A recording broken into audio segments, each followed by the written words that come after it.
नमस्कार। तो चलिए आज हम यूपीएससी के लिहाज से कुछ बहुत ही जरूरी राष्ट्रीय और वैश्विक घटनाओं की गहराई में उतरते हैं।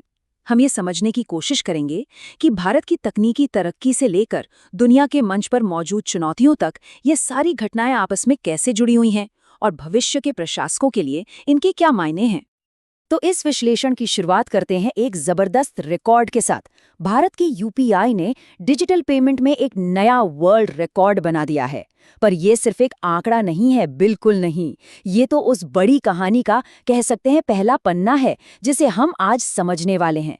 एक ऐसे भारत की कहानी जो टेक्नोलॉजी और आत्मविश्वास के दम पर दुनिया में अपनी एक नई पहचान बना रहा है।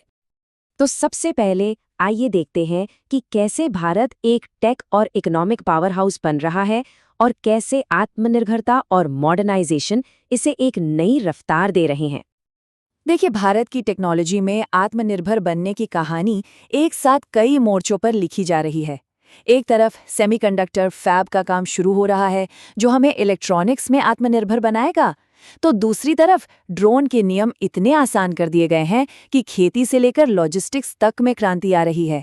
और साथ ही सड़कों पर इलेक्ट्रिक गाड़ियों के चार्जिंग नेटवर्क का जो जाल बिछ रहा है वो हमें एक साफ सुथरे भविष्य की ओर ले जा रहा है। ये तीनों चीजें अलग अलग नहीं हैं, बल्कि मिलकर एक मजबूत तकनीकी बुनियाद तैयार कर रही हैं। अब देखिए दुनिया के आर्थिक मंच पर क्या हो रहा है। एक तरफ वर्ल्ड बैंक भारत की ग्रोथ का अनुमान बढ़ा रहा है। क्यों? क्योंकि यहाँ की घरेलू मांग और निवेश दोनों ही बहुत मजबूत हैं। और ठीक उसी वक्त दूसरी तरफ चीन है, जहाँ की अर्थव्यवस्था रियल एस्टेट संकट और कमजोर मांग की वजह से थोड़ी सुस्त पड़ गई है। तो साफ है, ये बदलाव सिर्फ आर्थिक नहीं बल्कि जियोपॉलिटिकल भी है, जो पूरी दुनिया की सप्लाई चेन्स और दोस्ती दुश्मनी के समीकरणों पर असर डाल सकता है। अक्सर हम सोचते हैं कि किसी सरकारी पॉलिसी का जमीन पर क्या असर होता है ना? खैर, राष्ट्रीय लॉजिस्टिक्स नीति इसका एक बेहतरीन उदाहरण है। इसके लागू होने से हुआ क्या? मल्टी मोडल कनेक्टिविटी बढ़ गई। मतलब सामान अब सड़क, रेल, पानी हर तरह से आसानी से जा सकता है। इससे ट्रांसपोर्ट का खर्चा कम हुआ और पूरा इंफ्रास्ट्रक्चर मॉडर्न हो गया। ये एक ऐसी चेन रिएक्शन है जो पूरी अर्थव्यवस्था को रफ्तार देती है। और ये तरक्की सिर्फ लॉजिस्टिक्स तक ही नहीं रुकी है। सागरमाला प्रोजेक्ट से बंदरगाहों को मॉडर्न बनाया जा रहा है ताकि व्यापार और आसान हो। ऊर्जा के क्षेत्र में हम नेचुरल गैस के इस्तेमाल पर जोर दे रहे हैं। और हाँ, नेशनल हेल्थ मिशन की रिपोर्ट भी बता रही है कि स्वास्थ्य सेवाओं तक लोगों की पहुंच पहले से बेहतर हुई है। ये सब मिलकर एक विकसित होते भारत की पूरी तस्वीर बनाते हैं। लेकिन एक मिनट, भारत ये जो तरक्की कर रहा है वो किसी शांत दुनिया में नहीं हो रही। ग्लोबल स्टेज पर चुनौतियां कम नहीं हैं। तो अपने दूसरे सेक्शन में आइए देखते हैं कि इन चुनौतियों, संकटों और रणनीतिक साझेदारियों का मंजर कैसा है। इस मुश्किल माहौल में अकेले चलना मुमकिन नहीं, इसीलिए रणनीतिक साझेदारियां बहुत जरूरी हो जाती हैं। अमेरिका के साथ जेट इंजन तकनीक और समुद्री सुरक्षा पर सहयोग ये इंडो पैसिफिक क्षेत्र में शांति बनाए रखने के लिए है। वहीं बिम्स्टेक देशों के साथ आतंकवाद और साइबर सुरक्षा पर मिलकर काम करना इस पूरे क्षेत्र में भारत के नेतृत्व को और मजबूत करता है। सुरक्षा की चुनौतियां, वो तो कई मोर्चों पर हैं। एक और समुद्री सुरक्षा के लिए कोस्ट गार्ड को और ताकतवर बनाया जा रहा है। अंदरूनी तौर पर जम्मू कश्मीर में राजनीतिक प्रक्रिया को फिर से शुरू करना एक बहुत बड़ा कदम है। और हाँ, हम अपने पड़ोस में हो रही उथल-पुथल को भी नज़रअंदाज नहीं कर सकते, जिसका सीधा असर हमारी सुरक्षा रणनीति पर पड़ता है। अब एक बहुत ज़रूरी सवाल पर आते हैं। दुनिया भर में जो लड़ाइयाँ चल रही हैं, उनका भारत की एनर्जी सिक्योरिटी पर क्या असर पड़ता है? ये एक ऐसा सवाल है जो सीधा हमारी जेब और रोज़मर्रा की ज़िंदगी से जुड़ा है। इसका जवाब बिल्कुल साफ है। जब मिडल ईस्ट, रूस या अफ्रीका में कोई संघर्ष होता है तो तेल और गैस की सप्लाई पर असर पड़ता है। इसका सीधा मतलब है भारत में महंगाई बढ़ती है और हमारी पूरी एनर्जी स्ट्रैटेजी दबाव में आ जाती है। ये एक रिमाइंडर है कि ऊर्जा के मामले में आत्मनिर्भर होना कितना जरूरी है। तो अब तक हमने देखा कि भारत कैसे आगे बढ़ रहा है और किन चुनौतियों का सामना कर रहा है। अब आते हैं अपने आखिरी हिस्से पर, जहां हम भविष्य पर नजर डालेंगे।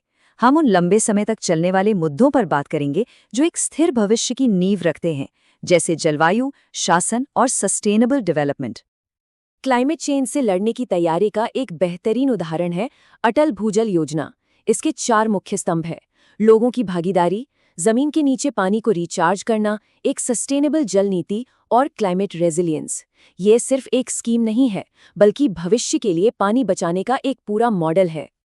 और क्लाइमेट चेंज की सच्चाई को हम अनदेखा नहीं कर सकते। जरा सोचिए, एक तरफ आर्कटिक की बर्फ तेजी से पिघल रही है, तो दूसरी तरफ यूरोप जैसी जगह पर जलवायु की अस्थिरता के कारण जबरदस्त ठंड पड़ रही है। ये दिखाता है कि ये समस्या कितनी ग्लोबल और सीरियस है। लेकिन जहां समस्या है वहां समाधान भी है।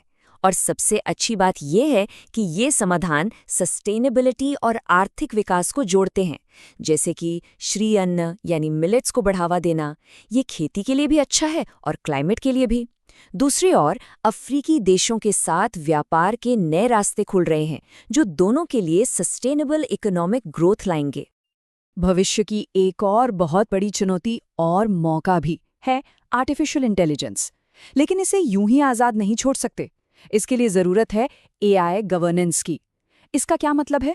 आसान शब्दों में, एक ग्लोबल रूल बुक जो एआई से जुड़े खतरों जैसे सिक्योरिटी, डेटा का गलत इस्तेमाल और हाँ, डीप फेक, इन सब से निपट सके। ये इतना अहम है कि संयुक्त राष्ट्र में इस पर गंभीर चर्चा हो रही है। एआई तो बस शुरुआत है। ग्लोबल गवर्नेंस के सामने और भी नए मोर्चे खड़े हैं। भविष्य की महामारियों से कैसे निपटें, स्पेस में स्पेसएक्स जैसी प्राइवेट कंपनियों का रोल क्या होगा, और सेंट्रल बैंक डिजिटल करेंसी, ये सब ऐसे क्षेत्र हैं जिनके लिए हमें नए नियम और वैश्विक सहयोग की जरूरत पड़ने वाली है। तो इतनी सारी बातों के बाद आखिर इस पूरे विश्लेषण से हमें क्या समझना चाहिए? खासकर यूपीएससी परीक्षा के नजरिए से की टेकअवेज क्या हैं? तो कुल मिलाकर 3 बातें बिल्कुल साफ हैं। पहला, भारत का उदय। टेक्नोलॉजी और आर्थिक विकास की वजह से दुनिया में भारत की भूमिका बदल रही है और मजबूत हो रही है। दूसरा, वैश्विक टकराव। ये तरक्की का सफर आसान नहीं है। जियोपॉलिटिकल कंपटीशन और सुरक्षा की चुनौतियां हर कदम पर हैं। और तीसरा, भविष्य की तैयारी। आने वाले वक्त में सबसे बड़े काम होंगे क्लाइमेट चेंज से निपटना और नई टेक्नोलॉजी को समझदारी से संभालना। और आखिर में एक सवाल जिस पर सोचना बहुत जरूरी है। इन तेजी से बदलते हालात में एक भविष्य के प्रशासक के लिए सबसे बड़ी चुनौती क्या होगी? टेक्नोलॉजी को अपनाना, जियोपॉलिटिक्स को समझना, या सस्टेनेबल डेवलपमेंट को पक्का करना, या फिर इन सब में एक सही बैलेंस बनाना? ये एक ऐसा सवाल है जिसका जवाब आने वाले वक्त की तस्वीर तय करेगा।